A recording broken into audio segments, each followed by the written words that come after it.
दी माने दीप, और दीप है उजाले का प्रतीक। सिर्फ मिट्टी के दिए में तेल डाल करके और जला देना वही वास्तविक दिया नहीं है, बल्कि अपने भीतर जो अज्ञान रूपी दिया बुझा हुआ है उस दिए को भी प्रज्वलित करना है।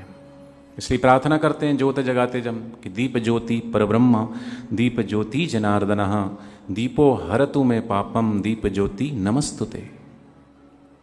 और कैसे है कि बोले शुभम करोति कल्याणम आरोग्यम सुख संपदा शत्रुबुद्धि विनाशाय दीप ज्योति नमस्तुते।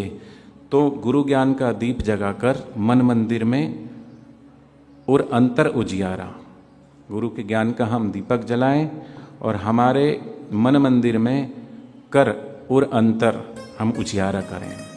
तो कैसे होगा कि संयम की बाती लगाना, इसमें तो रुई की बाती लगाते हैं और फिर जलाते हैं, ये तो थोड़ी देर के लिए है, लेकिन जीवन में संयम की बाती, निर्मल ज्योति जिसमें कोई मलिनता ना हो। और ऐसे जो निर्मल मन वाले हैं, निर्मल मन सोई मोह भावा छल छिद्र कपट मोह सपने ही नवावा, रामचरितमानस में भगवान कहते कबीर मन निर्मल भया जैसे गंगा नीर पीछे पीछे हरि फिरे कहत कबीर कबीर। तो संयम की बाती आएगी, मन निर्मल और त्याग का तेल भरा हो न्यारा, जीवन में त्याग का तेल हो, ओज तेज परम प्रकाश से जीवन में ओजस्विता तेजस्विता। लेकिन आज का जो ओजस्वी और तेजस्विता नष्ट क्यों हो रही है? क्योंकि आजकल जो चलचित्र चलते हैं और कुछ सालों से जो एंड्रॉयड फ़ोन आ गया है, यही सबसे बड़ा हमारी तेजस्विता ओजस्विता को नष्ट करने वाला यंत्र है। मोबाइल मंत्र ही हो गया है, कराग्रे वस्ते मोबाइलम कर मध्ये व्हाट्सअपम करमूले तू फेसबुकम इंस्टाग्रामम ट्विटरम प्रभाते कर मोबाइल दर्शनम। मोबाइल दर्शन से कल्याण नहीं होगा। कल्याण अगर हम चाहते हैं तो जीवन में मोबाइल चलता है, पहले 2G आया, फिर 3G 4G या 5G आ गया, स्पीड बढ़ गई है, मतलब बर्बादी स्पीड से हो रही है। पर जीवन में ये नेटवर्क जो है ना, ये बाहर का नेटवर्क है, कहीं आएगा तो कहीं नहीं आएगा। लेकिन जीवन में एक ऐसा नेटवर्क आ जाए जो पाताल में भी आता है, धरती पे भी आता है, सारे ब्रह्मांड में आता है, वो सारा विश्वव्यापी ब्रह्मांड व्यापी नेटवर्क है। और वो नेटवर्क जीवन में आ जाए तो हम सबका कल्याण हो जाए। और वो नेटवर्क है गुरु जी का नेटवर्क, गुरु जी का नेटवर्क आ जाए जीवन में बस। और यहाँ जितने भी आए हैं आप सब गुरु जी के नेटवर्क में बैठे हैं। तो ओज तेज परम प्रकाश से हो दूर अहम तम अंधियारा, प्राणी मात्र हर नूर नयन में वही साक्षी है सृजनहारा। ये है दीप का अर्थ, हम घटा सकते हैं ऐसे। पा माने पाना है निश्चल आत्मपद, लक्ष्य ऊंचा होना चाहिए। इसलिए गुरुदेव सिखाते हैं लक्ष्य ना ओझल होने पाए, कदम मिलाकर चल, सफलता तेरे चरण चूमेगी आज नहीं तो कल। जैसा हम लक्ष्य रखते हैं ना, तो हमारे लक्षण भी वैसे होने लगते हैं। कोई क्रिकेटर का लक्ष्य बना के तो वो उसकी हिलचाल वो वैसे ही करेगा। कोई एक्टर बनेगा, कोई क्रिकेटर बनेगा, कोई उनकी नकल करने लगते हैं। पर नहीं, पाना क्या है, लक्ष्य क्या है? लक्ष्य ऊंचा होना चाहिए। आजकल माताएं बहनें छोटे छोटे बच्चों को एंड्रॉयड फ़ोन पकड़ा देती हैं। उनको ऊंचे लक्ष्य की तरफ ले जाने वाले महापुरुषों की जीवनी नहीं पढ़ाते। सुभाष चंद्र बोस, स्वामी विवेकानंद, कबीरदास जी, गुरु नानक जी, महारानी लक्ष्मीबाई, सहजोबाई, मीराबाई, जो महापुरुष हैं, महान नारियां हैं, उनके बारे में नहीं बताएंगे, क्योंकि खुद ही नहीं पढ़ते। इसलिए वो पुण्यशाली है, भाग्यशाली है, सौभाग्यशाली है जिनके यहाँ ऋषि प्रसाद आती है, लोक कल्याण सेतु आती है, उसको पढ़ते हैं और उसमें से पढ़ करके पूज्य बापू जी अपने सत्संग में सभी ने सुना होगा कि राजा रणजीत सिंह का दृष्टांत देते हैं कि उनके दरबार में एक बहुत बड़ा जोहरी आया, तरह तरह के रत्न दिखा रहा था, देखिए ये बड़ा कीमती रत्न है, देखिए ये बड़ा कीमती रत्न है। लेकिन रणजीत सिंह के पिताजी हर रत्न को कहा ये तो बहुत साधारण है, ये तो बहुत साधारण है, हमारा बेटा, हमारा राजकुमार कीमती से कीमती रत्न पहनेगा। तो उन्होंने कहा कीमती में कीमती नग तो कोहिनूर है, और कोहिनूर तो यहाँ नहीं है, अफगानिस्तान में है। तो बोले क्या हुआ, अफगानिस्तान में तो है। रणजीत एक दिन बड़ा होगा, युद्ध का प्रशिक्षण लेगा, युद्ध लड़ेगा और जीत के लाएगा। क्यों रणजीते? जी पिताजी। और इतिहास साक्षी है, वही रणजीत युद्ध जीत करके कोहिनूर लेके आया। तो वो तो एक साधारण लक्ष्य उनके पिता ने दिया, वो लौकिक जगत का, ऐहिक जगत का लक्ष्य था। गुरुदेव तो यहाँ लक्ष्य दे रहे हैं कि ऐसा लक्ष्य जिस लक्ष्य से बड़ा कोई लक्ष्य नहीं। कौन सा लक्ष्य? कि अपने आप को जानना। बड़े बड़े पढ़े लिखे लोग, उनसे पूछो कि आप कौन हो, उनको पता ही नहीं हम कौन हैं। पर ये गुरुद्वार पे आके पता चलता है कि जिसको हम मैं मानते हैं, शरीर मानते, ये हम नहीं, इसके भीतर जो चैतन्य आत्मा है वो हम हैं। तो इसलिए लक्ष्य ऊंचा रखना चाहिए। तो पा माने पाना है निश्चल आत्मपद, खुद ही अहम को खोना है। श्वासों की मनमाला में गुरु मंत्र के मोती पिरोना है। अपनी आती हुई श्वास और जाती हुई श्वास में गुरुदेव का दिया हुआ मंत्र जरूर, जिन्होंने शाश्वत मंत्र की दीक्षा ली है उनको पता है कि शाश्वत मंत्र की दीक्षा के प्रभाव से बच्चे कहाँ से कहाँ पहुँच जाते हैं। कितने कितने दिव्य प्रेरणा प्रकाश आप जरूर लेना और पढ़ना, और उसमें देखना कितने कितने भक्तों के कितने कितने अनुभव है। दिव्य प्रेरणा नाम ही उसका है, दिव्य प्रेरणा देने वाली।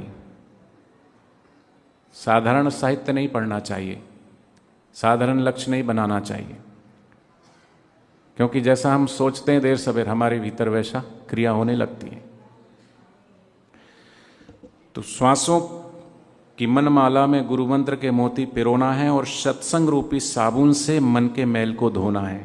तो यहाँ तो कहते हैं कि ये सत्संग गंगा है, पाप जन्मों के धोती है। ये साबुन तो सिर्फ वस्त्र को धोती है, मन को नहीं धोती। तन को धो सकती है, लेकिन सत्संग रूपी जो साबुन है, ये सत्संग गंगा है, पाप जन्मों के धोती है। बिना साबुन बिना पानी यहाँ मन शुद्ध होता है। ये ऐसा औषधालय है, व्याधियाँ दूर हो मन की, यहीं सबसे कठिन भव रोग का उपचार होता है। छोटी मोटी बीमारी तो वो तो हॉस्पिटलों में औषधियों से हो जाता है, लेकिन सबसे बड़ा रोग जो है गुरुदेव कहते हैं ये भव रोग है। और भव रोग को अगर मिटाना है तो कहते हैं कि गुरु नाम की औषधि, प्रभु नाम की औषधि कैसे खाएं? सच्ची नियत से, खरी नियत से, शुद्ध मन से।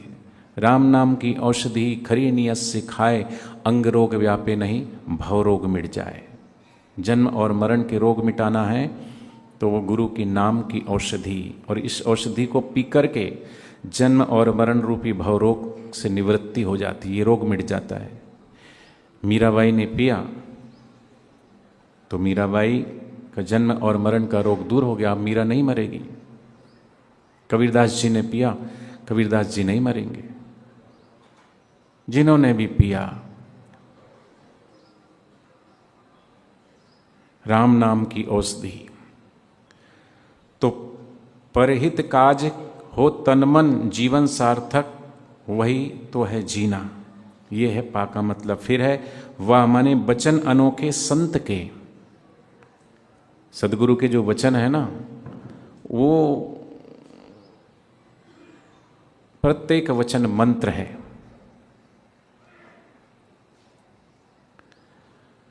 बचन अनोखे संत के संसार स्वप्न से जगाए।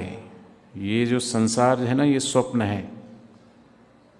सदगुरु ने बुलाया है, कब तक ना आओगे। सूरज है द्वार खड़ा, कब तक ना जागोगे। मेरे सतगुरु ये कहते, मालिक हो तुम अपने, कब तक सोए सोए देखोगे तुम सपने। सम्राट होकर भी क्यों दर दर भटकते हो। कुंडल में है कस्तूरी, क्या तुमने जाना है। भीतर देखो अपने अनमोल खजाना है। सम्राट होकर भी क्यों दर दर भटकते हो। एक भिखारी भीख मांगता था, दे दो भगवान के नाम पे, दे दो भैया, दे दो, 2 आने दे दो, 4 आने दे दो, रुपया दे दो, 10 रुपया दे दो। मांग मांग के, और जहाँ बैठ कर के मांगता था और स्वप्न देखता था अनेक प्रकार के, मैं ऐसा करूँगा वैसा करूँगा। एक दिन वो मर गया तो लोगों ने उसका अंतिम संस्कार कर दिया, और जहाँ वो चबूतरा बना के बैठते थे उसको भी फावड़े से थोड़ा खोद के लेवल कर दिया। जब वो खोद रहे थे तो वहाँ एक बहुत बड़ा पेटी निकला, संदूक। जब उसको खोला तो उसमें बहुत खजाना था। किसका था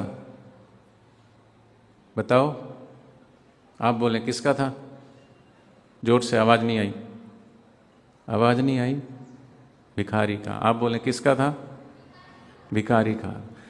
पर भिखारी को ही नहीं पता था कि यहाँ जहाँ मैं बैठ के भीख मांगता हूँ, यहाँ नीचे बहुत बड़ा खजाना है। जानते हो भिखारी कौन है, आप और हम सब हैं।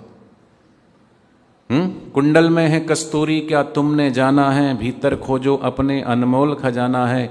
सम्राट होकर भी दर दर भटकते हैं।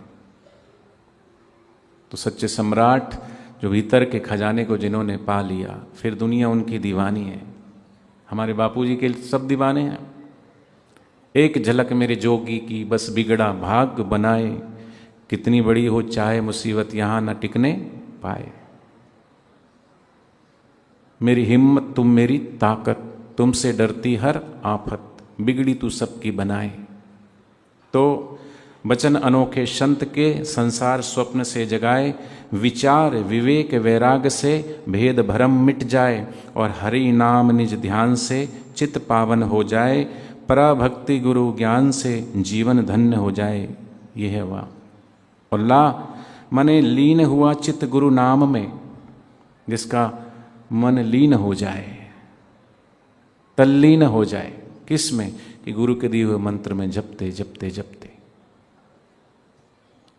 शबरी का चित्त ऐसा तल्लीन हो जाता था, वो जो भी करती थी, चाहे वो झाड़ू भी लगा रही है तो तल्लीनता से, भीतर मंत्र चल रहा है और चित्त में एक ही विचार कि मेरे प्रभु इधर से तो नहीं आ गए, मेरे प्रभु इधर से तो नहीं आ गए। जिनका जप चल रहा है उन्हीं का चिंतन चल रहा है। यहाँ तो माला तो कर में फिरे, जीभ फिरे मुख माही। मनवा तो चहु दिस फिरे, ये सुमरन नाही। शबरी का चिंतन, कहीं प्रभु पीछे से तो नहीं आ गए, कभी दाएं से तो नहीं आ गए, कहीं बाएं से तो नहीं आ गए। एक ही चिंतन, खावे पीवे न करे मन भंगा, कयऊ नात में तिसके संगा। ऐसा चिंतन। तो ऐसे ही जो गुरुदेव के दिए हुए मंत्र में तल्लीन होकर के जो जपते हैं, तो लीन हुआ चित्त गुरु नाम में, जगी अंतर ज्योति हरि नाम की। और विषय वासना मिट गई, नहीं चाहत गर्भ गुमान की। रंग निराले समता सुमति के, सजी रंगोली गुरु ज्ञान की। झूम उठी चित्त चेतना, छाई मस्ती आत्म ध्यान की। तो समझ जाए कि हमारी अच्छी दिवाली हो गई। तो जो गुरुद्वार पे आए हैं उनकी तो दिवाली अच्छी ही होने वाली है। और वो दिवाली फटाकों की नहीं, पोल्यूशन वाली नहीं, उनकी दिवाली तो गुरु ज्ञान की होने वाली, गुरु ध्यान की होने वाली, गुरु प्रेम की होने वाली है।